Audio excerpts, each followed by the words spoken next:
Hi, my name is Jake Tavas, and this is my presentation on psychosocial development. The breakdown of the theory is that it's highly influenced by culture and society, so pretty much whoever's surrounding the child, and then all the culture that they grow up in is going to influence kind of how they develop socially. And there's plenty of room for growth and personality during this time. And in each stage of life, there is a crisis. There's 8 stages. And so it's a decision that will determine one of the 2 outcomes. So it's either going to be a positive outcome or a negative outcome. So it's 2 things that are put up against each other during that stage. And the crisis is to what the child is more likely going to lean towards. This is stage 1. So stage 1, the crisis is trust versus mistrust. It's like 1 year old. So the virtue is hope. So the positive outcome is that there's hope. The negative outcome is fear and suspicion. So if a child can trust the caretaker, the adult, whoever is the one that's taking care of them, then they have hope that they're going to be happy and have a good day, or hope that things are going to go well for the child. But if they don't trust them, then they can be fearful, they can be suspicious, which can cause a lot of different problems and behaviors as well. Stage 2, so this occurs at 2 years old, so it's autonomy versus doubt.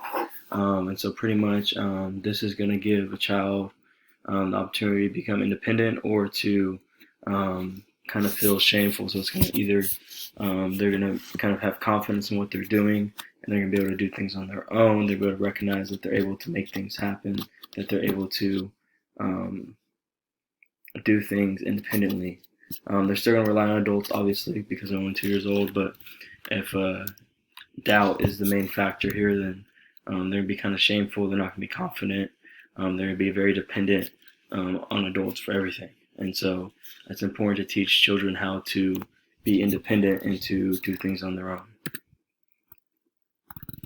And then stage 3, this is 3 to 5 years old. So this is kind of like they're obviously walking by now, talking. They're developing a sense of vocabulary. They might even be in school. So the crisis is initiative versus guilt. So it's either are they going to take initiative to do something to kind of be able to find what their purpose is, which is the virtue, or the negative outcome is inadequacy. So if they're feeling guilt all the time, if they're feeling kind of inadequate, and they're not in the correct environment. So they need to be in an environment that's pushing them to do things on their own, to be productive, and to find purpose, and to feel like they're needed. So having them help you with chores, or help you with a project, or having them do little things to make them feel like they're involved.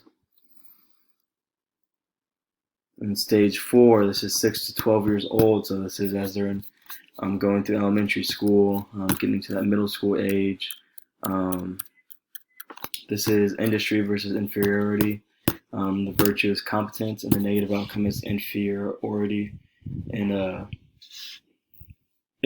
we don't want children to feel like they're not valued, or they're kind of forgotten. So we want them to be able to be confident and to have competence in what they're doing, and to be able to comprehend the things that they're doing, and to be productive in doing this.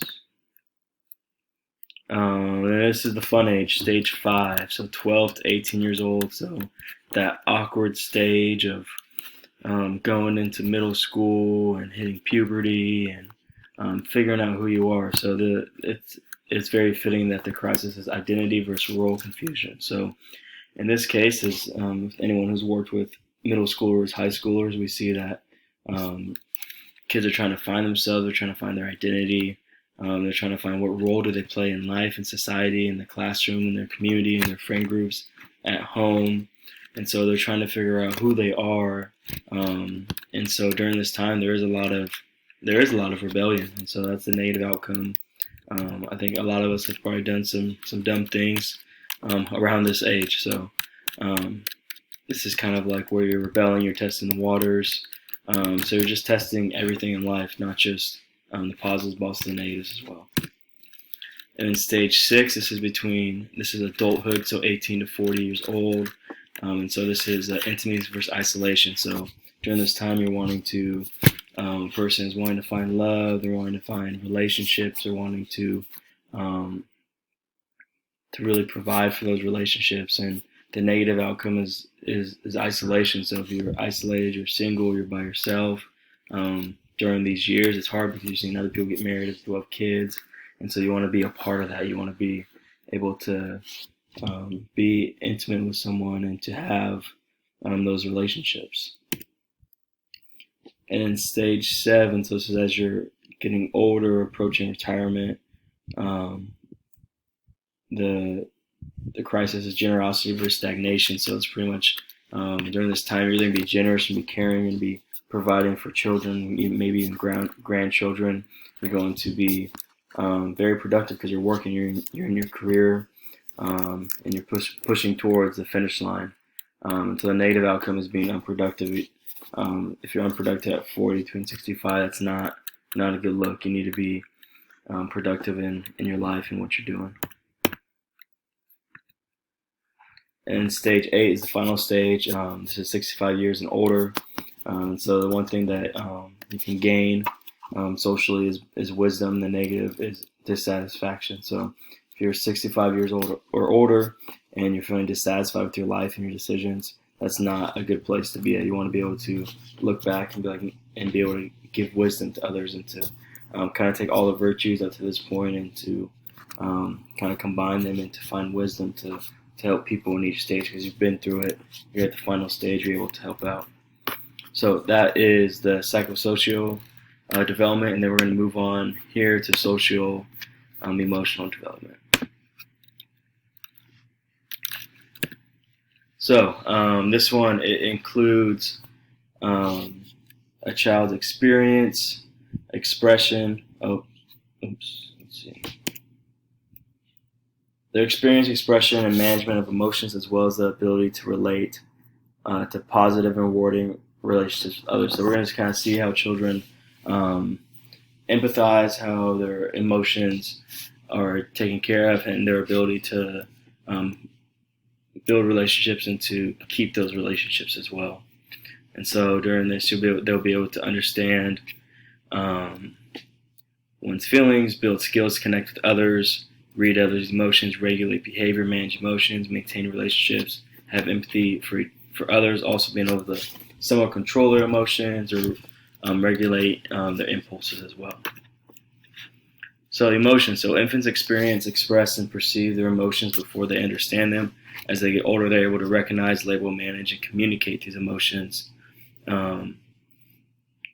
Children need to be involved in social activities from a young age and on. So pretty much this theory is saying that socializing, building relationships, being with peers, being with caring and nurturing adults is really going to help the development of a child as they move on in life. All right, so the interaction and relationship with adults. So at 3 months, infants can recognize familiar and unfamiliar faces. So the positive and the nurturing, the caring, the people that the infants can trust and be able to recognize them as familiar faces, maybe get excited, maybe show some type of emotion with their face, or maybe they clap their hands or something.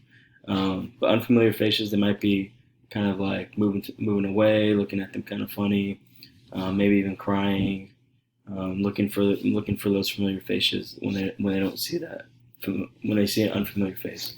So they can learn from their interactions with adults. Close relations help with development, like I stated before. So if they're learning how to work with adults and to see and trust adults, and it's going to follow them as they start to go to school, and they're able to have this foundation of interaction and relationship with adults. So if it doesn't start early on, then it's going to be hard for them to behave in class and to socialize and to talk to these adults. Another important thing is consistent care. It's extremely important that the care is consistent, and it is genuine, and it is helping the child. If that's not there, if there's only care every once in a while, and the child's being neglected, that's a serious problem. And then, like I said again, special relationships help influence infants' sense of self-understanding. So they're going to be able to understand themselves as they're able to understand these relationships with others as well. All right, interaction, relationship with peers. So it kind of starts out by maybe looking and touching, and then it might be playing with the peer, rolling a ball back and forth, and then maybe a little more complex, building blocks, playing games, pretending to play house, pretending to be superheroes or dinosaurs or whatever it is, and then it kind of moves on to social experiences, so working in groups, and then more elite would be problem solving. So developing strong social interaction is going to help them in life, not just in school, but as they get older and get into the work world. So it's important to push kids to be social. Even the ones that are shy, don't give them a pass and say, well, you don't have to talk to your neighbor because you're shy. It's like, no, you need to participate. It's good for you. They shouldn't be super shy coming into school. They should be used to social interaction. So that's something that needs to be changed, because that's definitely a challenge in the classroom when kids are shy and they're not willing to participate. Of course, there's different circumstances that don't allow some kids to participate socially, but that's a different topic. And so here are some key steps in development. So infants will be able to respond to the name being called. So it's kind of like them self-understanding who they are. They know that their name is Billy. So they say Billy, they look, or they say Billy when they're doing something, and they're able to stop what they're doing and focus that they're being spoken to. I'm sorry. And they will be aware of the preferences and be able to express some emotion. So sometimes in development, children will be able to express what they like, what they don't like. And then as they get older, they'll be able to say, hey, I don't like that. And so that's just all about their environment, who they're growing up around, their culture, and then also the parents and the adults that are around.